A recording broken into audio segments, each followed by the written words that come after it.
झंझुबे नहीं तो एक आखी मोला मारन दे। का कहे ए जहुरियाला संगवारीरा विदारन दे रे जहुरियाला रे हो। जहुरियाला संगवारीरा विदारन दे रे जहुरियाला रे हो। ए तो बरला झंझुबे झंझुबे झंझुबे नहीं तो एक आखी मोला मारन दे। ए जहुरियाला संगवारीरा विदारन दे रे जहुरियाला रे हो। ए जहुरियाला संगवारीरा विदारन दे रे जहुरियाला रे हो।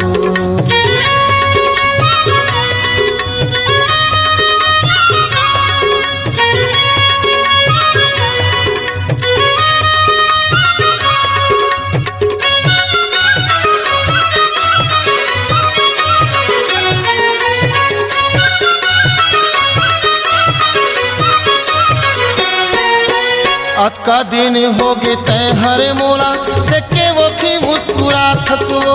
सबो भैंसा चरवार मन करा हंसी खिला गोठियात हसो।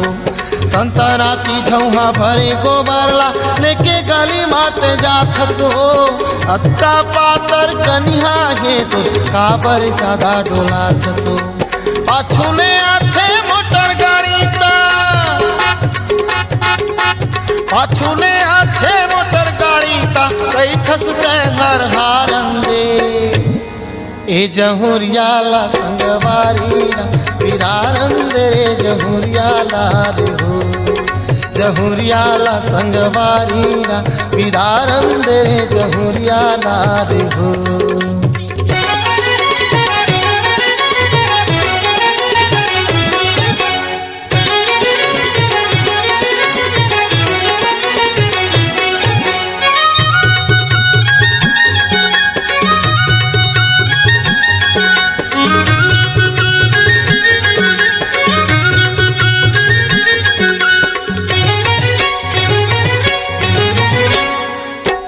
मोला बना ले अपन घर वाला सुख दुख के संगवारियो।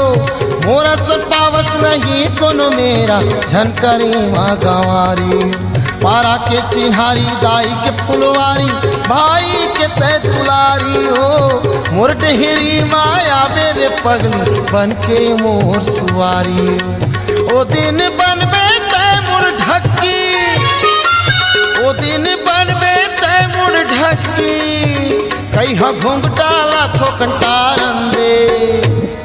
ए जहुरियाला संगवारीरा विदारन दे रे जहुरियाला रे हो। जहुरियाला संगवारीरा विदारन दे रे जहुरियाला रे हो।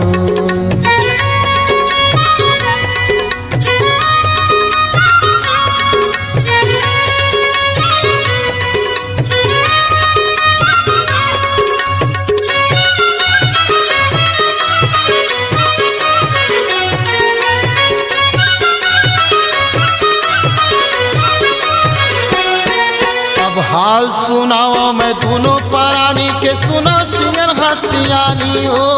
बारा बाबू के बाप ने मैं ठक ठक चारा पानी हो।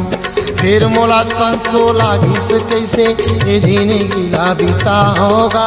सोच में अब नसबंदी शिविर परिवार नियोजन करा होगा। तो हमारे घर के डोकरी कैथे हमारे घर के डोकरी कैथे एक ठनोनी पिलायो तारन दे। ए जहुरियाला संगवारीरा विदारन दे रे जहुरियाला रे हो।